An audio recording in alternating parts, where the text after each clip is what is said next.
أعوذ بالله من الشيطان الرجيم.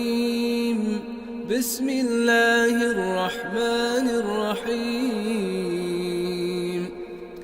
وقال الذين لا يرجون لقاءنا لولا أنزل علينا الملائكة أو نرى ربنا لقد استكبروا في أنفسهم وعتوا عتوا كبيرا.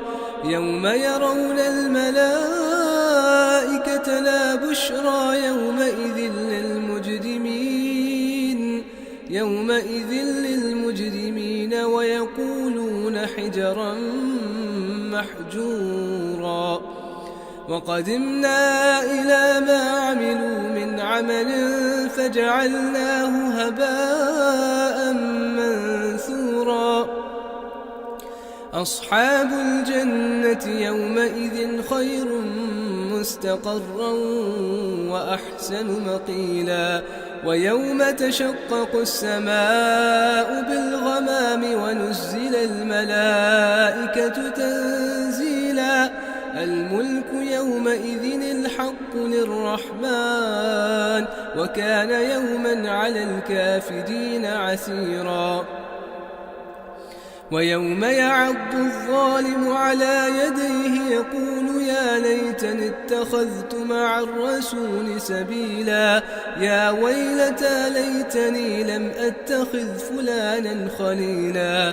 لقد أضلني عن الذكر بعد إذ جاءني وكان الشيطان للإنسان خذولا. وقال الرسول يا رب إن قوم اتخذوا هذا القرآن مهجورا. وكذلك جعلنا لكل نبي عدوا من المجرمين وكفى بربك هاديا ونصيرا.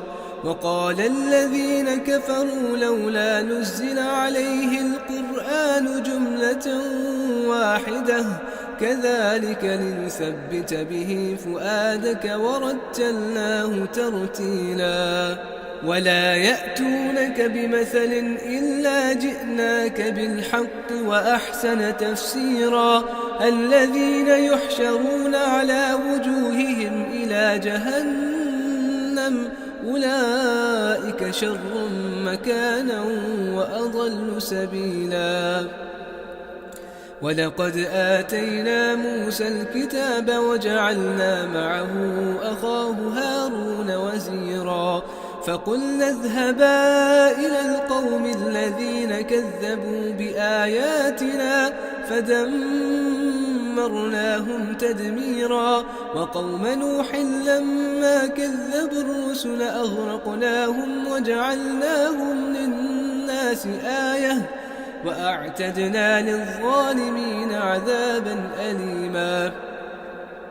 وعادا وثمود وأصحاب الرس وقرونا بين ذلك كثيرا.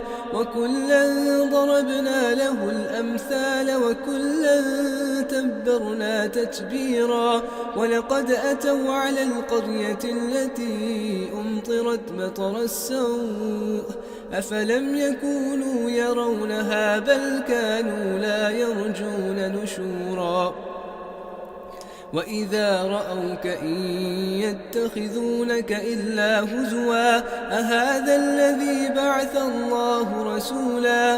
إن كاد ليضلنا عن آلهتنا لولا أن صبرنا عليها فسوف يعلمون حين يرون العذاب من أضل سبيلا.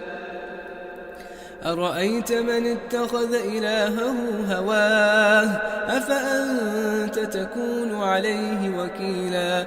أم تحسب أن أكثرهم يسمعون أو يعقلون إن هم إلا كالأنعام بل هم أضل سبيلا.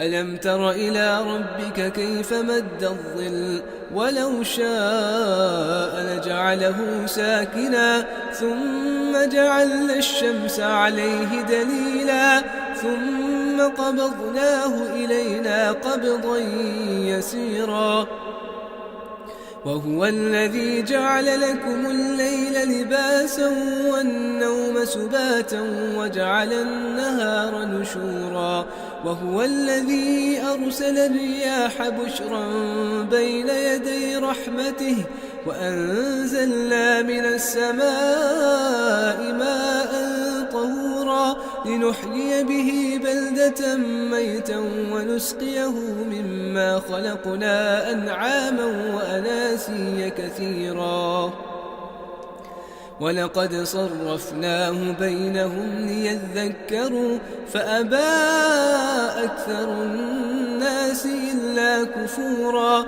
ولو شئنا لبعثنا في كل قرية نذيرا فلا تطع الكافرين وجاهدهم به جهادا كبيرا وهو الذي مرج البحرين هذا عذب فرات وهذا ملح أجاج وجعل بينهما برزخا وحجرا محجورا وهو الذي خلق من الماء بشرا فجعله نسبا وصهرا وكان ربك قديرا ويعبدون من دون الله ما لا ينفعهم ولا يضرهم وكان الكافر على ربه ظهيرا وما أرسلناك إلا مبشرا ونذيرا قل ما أسألكم عليه من أجر إلا من شاء أن يتخذ إلى ربه سبيلا وتوكل على الحي الذي لا يموت وسبح بحمده وكفى به بذنوب عباده خبيرا الذي خلق السماوات والأرض وما بينهما في 6 أيام ثم استوى على العرش الرحمن فاسأل به خبيرا وإذا قيل لهم اسجدوا للرحمن قالوا وما الرحمن أنسجد لما تأمرنا وزادهم نفورا تبارك الذي جعل في السماء بروجا وجعل فيها سراجا وقمرا منيرا وهو الذي جعل الليل والنهار خلفة لمن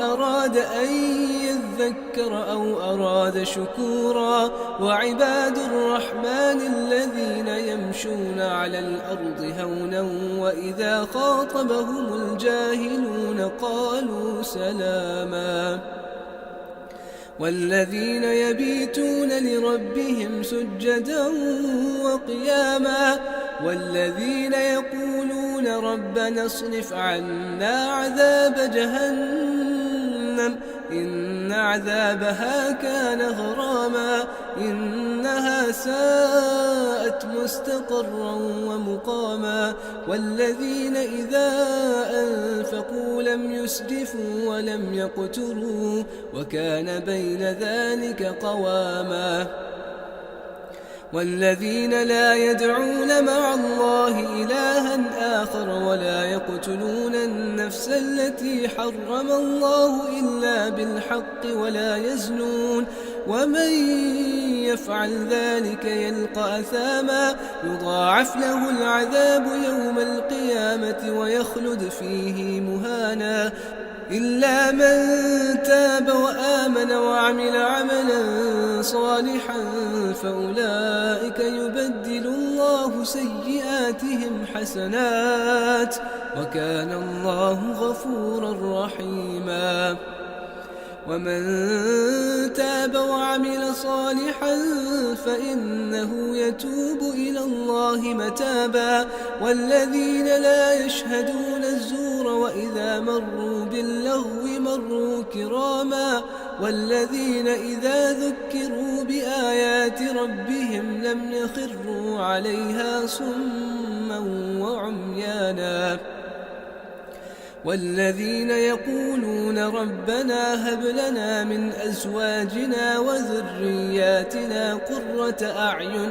واجعلنا للمتقين إماما أولئك يجزون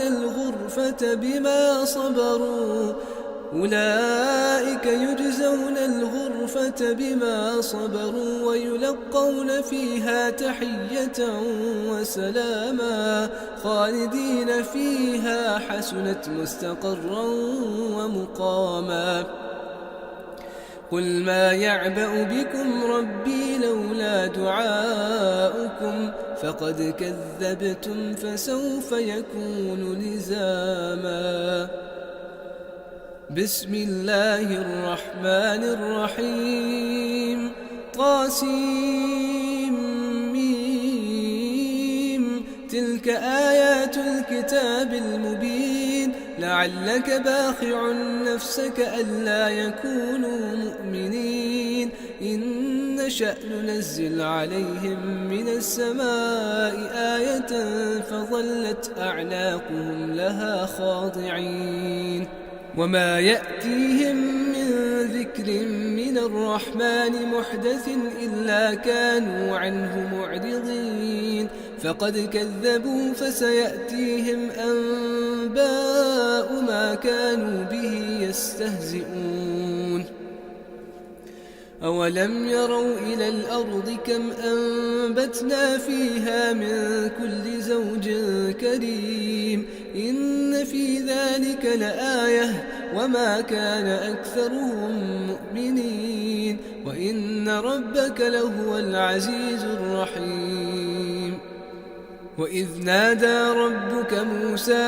أن ائت القوم الظالمين قوم فرعون ألا يتقون قال رب إني أخاف أن يكذبون ويضيق صدري ولا ينطلق لساني فأرسل إلى هارون ولهم علي ذنب فأخاف أن يقتلون قال كلا فاذهبا بآياتنا إنا معكم مستمعون فأتيا فرعون فقولا إنا رسول رب العالمين أن أرسل معنا بني إسرائيل قال ألم نربك فينا وليدا ولبثت فينا من عمرك سنين وفعلت فعلتك التي فعلت وأنت من الكافرين قال فعلتها إذا وأنا من الضالين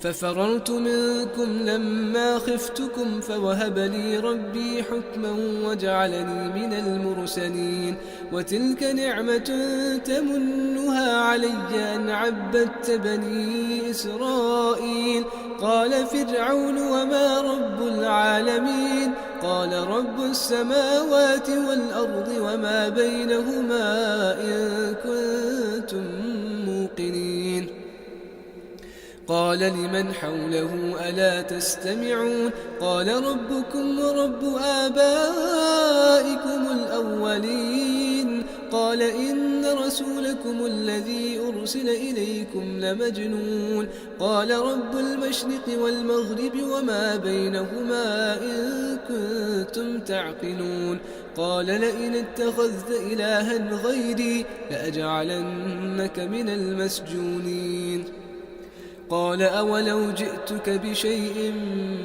مبين قال فأت به إن كنت من الصادقين فألقى عصاه فإذا هي ثعبان مبين ونزع يده فإذا هي بيضاء للناظرين قال للملأ حوله إن هذا لساحر عليم يريد أن يخرجكم من أرضكم بسحره فماذا تأمرون قالوا أرجه وأخاه وابعث في المدائن حاشرين يأتوك بكل سحار عليم.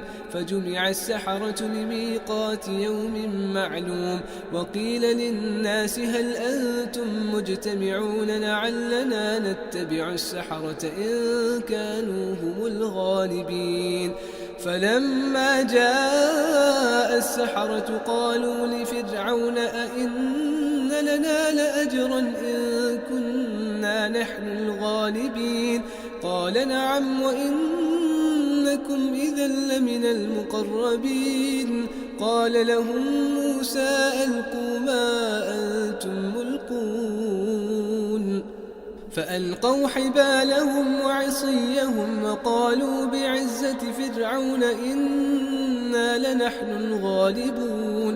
فألقى موسى عصاه فإذا هي تلقف ما يأفكون.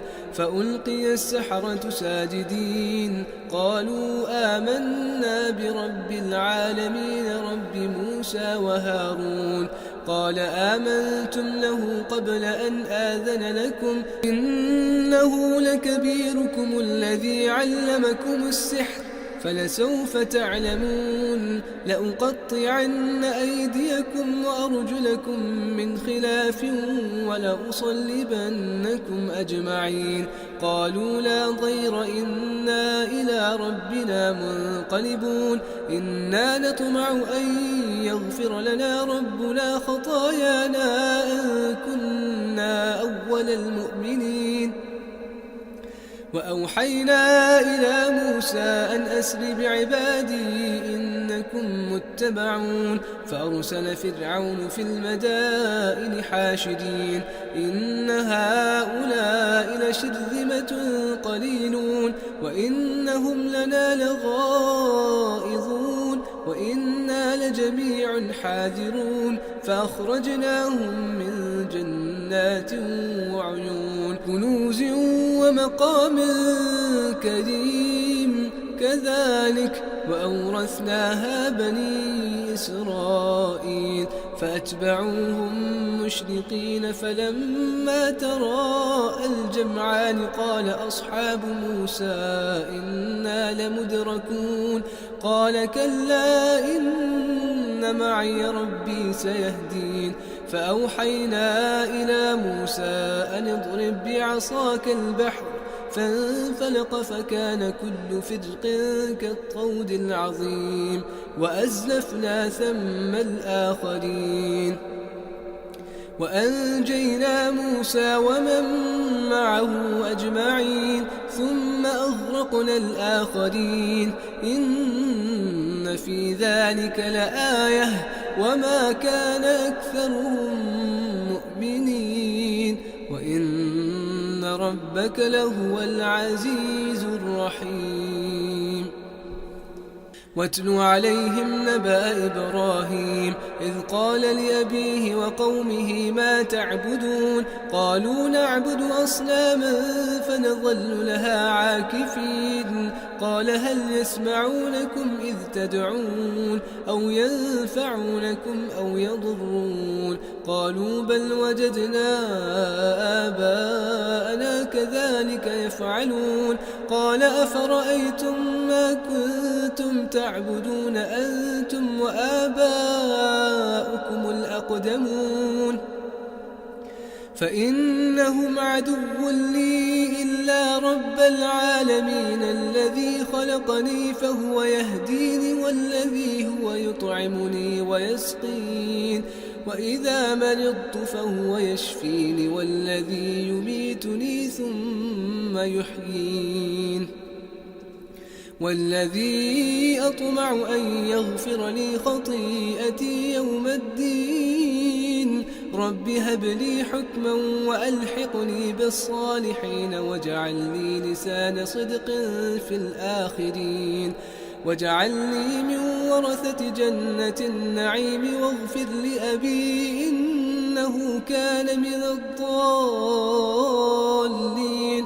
ولا تخزني يوم يبعثون يوم لا ينفع مال ولا بنون إلا من أتى الله بقلب السليم وأزلفت الجنة للمتقين برزت الجحيم للغاوين وقيل لهم أين ما كنتم تعبدون من دون الله هل ينصرونكم أو ينتصرون فكبكبوا فيها هم والغاوون وجنود إبليس أجمعون قالوا وهم فيها يختصمون تالله إن كنا لفي ضلال مبين إذ نسويكم برب العالمين وما أضلنا إلا المجرمون فما لنا من شافعين ولا صديق حميم فلو أن لنا كرة فنكون من المؤمنين إن في ذلك لآية وما كان أكثرهم مؤمنين وإن ربك لهو العزيز الرحيم كذبت قوم نوح المرسلين إذ قال لهم أخوهم نوح ألا تتقون إني لكم رسول أمين فاتقوا الله وأطيعون وما أسألكم عليه من أجر إن أجري إلا على رب العالمين فاتقوا الله وأطيعون قالوا أنؤمن لك واتبعك الأرذلون قال وما علمي بما كانوا يعلمون إن حسابهم إلا على ربي لو تشعرون وما أنا بطارد المؤمنين إن أنا إلا نذير مبين قالوا لئن لم تنته يا نوح لتكونن من المرجومين قال رب إن قومي كذبون فافتح بيني وبينهم فتحا ونجني ومن معي من المؤمنين فأنجيناه ومن معه في الفلك المشحون ثم أغرقنا بعد الباقين إن في ذلك لآية وما كان أكثرهم مؤمنين وإن ربك لهو العزيز الرحيم كذبت عاد المرسلين إذ قال لهم أخوهم هود ألا تتقون إني لكم رسول أمين فاتقوا الله وأطيعون وما أسألكم عليه من أجر إن أجري إلا على رب العالمين أتبنون بكل ريع آية تعبثون وتتخذون مصانع لعلكم تخلدون وإذا بطشتم جبارين فاتقوا الله وأطيعون واتقوا الذي أمدكم بما تعملون أمدكم بأنعام وبنين وجنات وعيون إني أخاف عليكم عذاب يوم عظيم قالوا سواء علينا أوعظت أم لم تكن من الواعظين إن هذا إلا خلق الأولين وما نحن بمعذبين فكذبوه فأهلكناهم إن في ذلك لآية وما كان أكثرهم مؤمنين وإن ربك لهو العزيز الرحيم كذبت ثمود المرسلين إذ قال لهم أخوهم صالح ألا تتقون إني لكم رسول أمين فاتقوا الله وأطيعون وما أسألكم عليه من أجر إن أجري إلا على رب العالمين أتتركون فيما هاهنا آمنين في جنات وعيون وزروع ونخل نخل طلعها هضيم وتنحتون من الجبال بيوتا فارهين فاتقوا الله وأطيعون ولا تطيعوا أمر المسرفين الذين يفسدون في الأرض ولا يصلحون. قالوا إنما أنت من المسحرين ما أنت إلا بشر مثلنا فأت بآية إن كنت من الصادقين. قال هذه ناقة لها شرب ولكم شرب يوم معلوم ولا تمسوها بسوء فيأخذكم عذاب يوم عظيم. فعقروها فأصبحوا نادمين فأخذهم العذاب إن في ذلك لآية وما كان أكثرهم مؤمنين وإن ربك لهو العزيز الرحيم. كذبت قوم لوط المرسلين إذ قال لهم أخوهم لوط ألا تتقون إني لكم رسول أمين فاتقوا الله وأطيعون وما أسألكم عليه من أجر إن أجري إلا على رب العالمين. أتأتون الذكران من العالمين وتذرون ما خلق لكم ربكم من أزواجكم بل أنتم قوم عادون. قالوا لئن لم تنته يا لوط لتكونن من المخرجين. قال إني لعملكم من القالين رب نجني وأهلي مما يعملون. فنجيناه وأهله أجمعين إلا عجوزا في الغابرين. ثم دمرنا الآخرين وأمطرنا عليهم مطرا فساء مطر المنذرين. إن في ذلك لآية وما كان أكثرهم مؤمنين وإن ربك لهو العزيز الرحيم. كذب أصحاب الأيكة المرسلين إذ قال لهم شعيب ألا تتقون إني لكم رسول أمين فاتقوا الله وأطيعون وما أسألكم عليه من أجر إن أجري إلا على رب العالمين. أوفوا الكيل ولا تكونوا من المخسرين وزنوا بالقسطاس المستقيم ولا تبخسوا الناس أشياءهم ولا تعثوا في الأرض مفسدين واتقوا الذي خلقكم والجبلة الأولين. قالوا إنما أنت من المسحرين وما أنت إلا بشر مثلنا وإن نظنك لمن الكاذبين فأسقط علينا كسفا من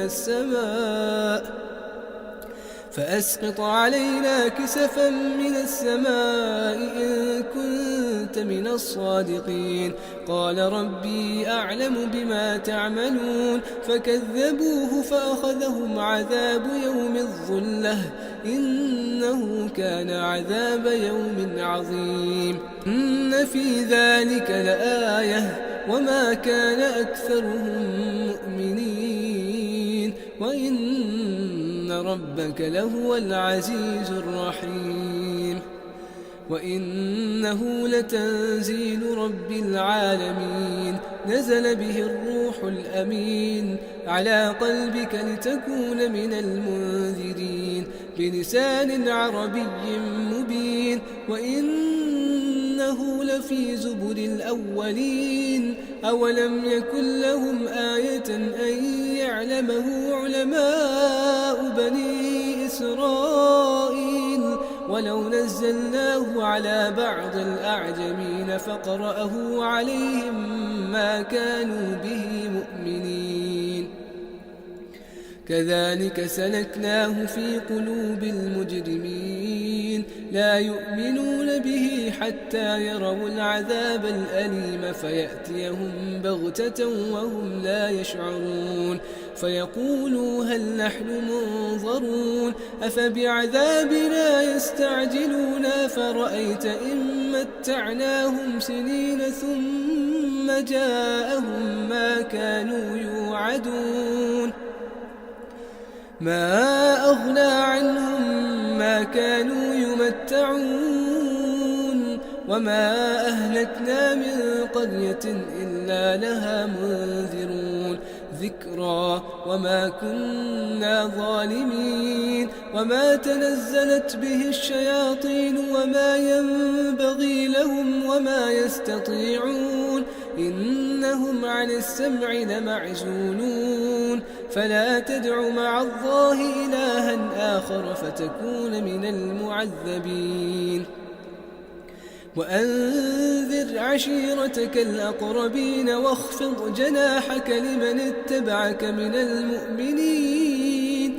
فإن عصوك فقل إني بريء مما تعملون وتوكل على العزيز الرحيم الذي يراك حين تقوم وتقلبك في الساجدين إنه هو السميع العليم هل أنبئكم على من تنزل الشياطين تنزل على كل أفاك أثيم يلقون السمع وأكثرهم كاذبون والشعراء يتبعهم الغاوون ألم تر أنهم في كل وادي يهيمون وأنهم يقولون ما لا يفعلون إلا الذين آمنوا وعملوا الصالحات وذكروا الله كثيرا وانتصروا من بعد ما ظلموا وسيعلم الذين ظلموا أي منقلب ينقلبون بسم الله الرحمن الرحيم طاسين تلك آيات القرآن وكتاب مبين هدى وبشرى للمؤمنين الذين يقيمون الصلاة ويؤتون الزكاة وهم بالآخرة هم يوقنون إن الذين لا يؤمنون بالآخرة زينا لهم أعمالهم فهم يعمهون أولئك الذين لهم سوء العذاب وهم في الآخرة هم الأخسرون إنك لتلقى القرآن من لدن حكيم عليم إذ قال موسى لأهله إني آنست نارا سآتيكم منها بخبر أو آتيكم بشهاب قبس لعلكم تصطلون فلما جاءها نودي أن بورك من في النار ومن حولها وسبحان الله رب العالمين يا موسى إنه أنا الله العزيز الحكيم وألق عصاك فلما رآها تهتز كأنها جان ولا مدبرا ولم يعقب يا موسى لا تخف إني لا يخاف لدي المرسلون إلا من ظلم ثم بدل حسنا بعد سوء فإني غفور رحيم وأدخل يدك في جيبك تخرج بيضاء من غير سوء في 9 آيات إلى فرعون وقومه إنهم كانوا قوما فاسقين فلما جاءتهم آياتنا مبصرة قالوا هذا سحر مبين وجحدوا بها واستيقنتها أنفسهم ظلما وعلوا فانظر كيف كان عاقبة المفسدين ولقد آتينا داود وسليمان علما وقال الحمد لله الذي فضل فضلنا على كثير من عباده المؤمنين. وورث سليمان داود وقال يا أيها الناس علمنا منطق الطير وأوتينا من كل شيء إن هذا لهو الفضل المبين. وحشر لسليمان جنوده من الجن والإنس والطير فهم يوزعون حتى إذا أتوا على واد النمل قالت نملة يا أيها النمل ادخلوا مساكنكم لا يحطمنكم سليمان وجنوده وهم لا يشعرون. فتبسم ضاحكا من قولها وقال رب أوزعني أن أشكر نعمتك التي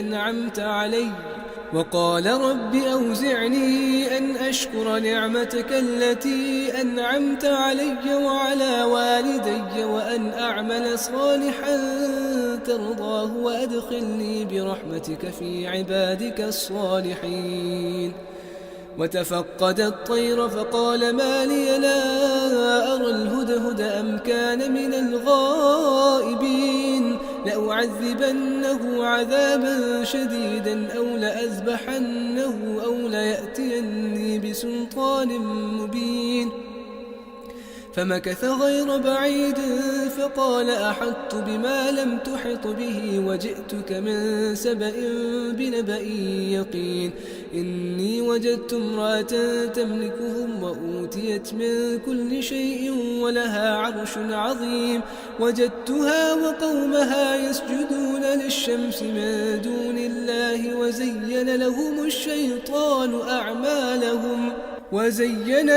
الشيطان أعمالهم فصدهم عن السبيل فهم لا يهتدون. ألا يسجدوا لله الذي يخرج الخبأ في السماوات والأرض ويعلم ما تخفون وما تعلنون. الله لا إله إلا هو رب العرش العظيم. قال سننظر أصدقت أم كنت من الكاذبين. اذهب بكتابي هذا فألقه إليهم ثم تول عنهم فانظر ماذا يرجعون.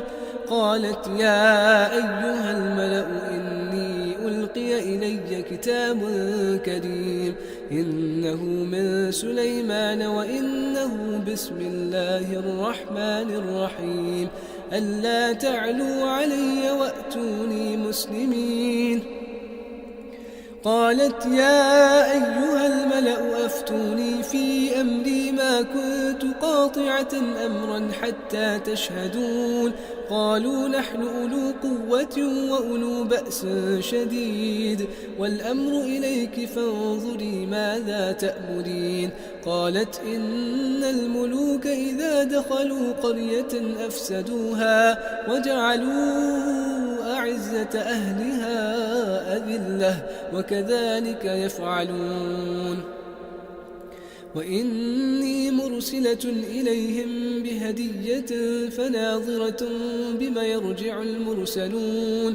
فلما جاء سليمان قال أتمدونني بمال فما آتاني الله خير مما آتاكم بل أنتم بهديتكم تفرحون.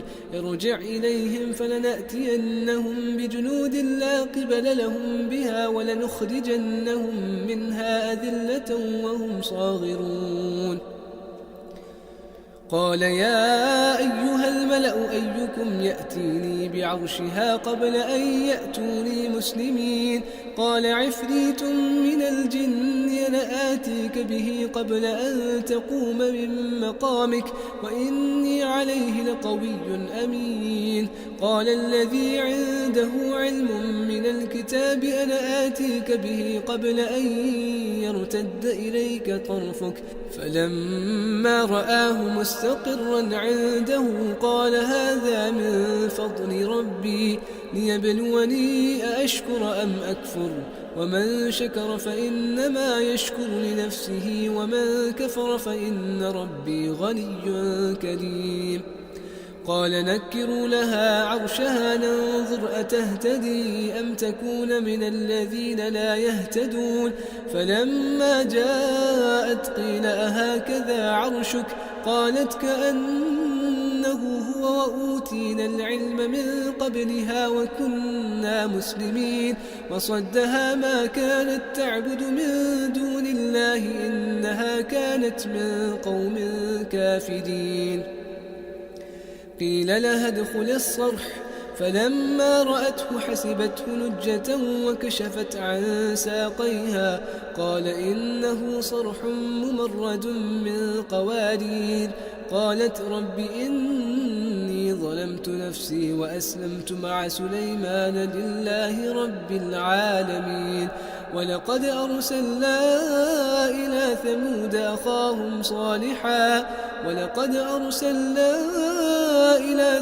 أخاهم صالحا أن اعبدوا الله فإذا هم فريقان يختصمون قال يا قوم لم تستعجلون بالسيئة قبل الحسنة لولا تستغفرون الله لعلكم ترحمون قالوا اطيرنا بك وبمن معك قال طائركم عند الله بل أنتم قوم تفتنون وكان في المدينة 9 رهط يفسدون في الأرض ولا يصلحون قالوا تقاسموا بالله لنبيتنه وأهله ثم لنقولن لوليه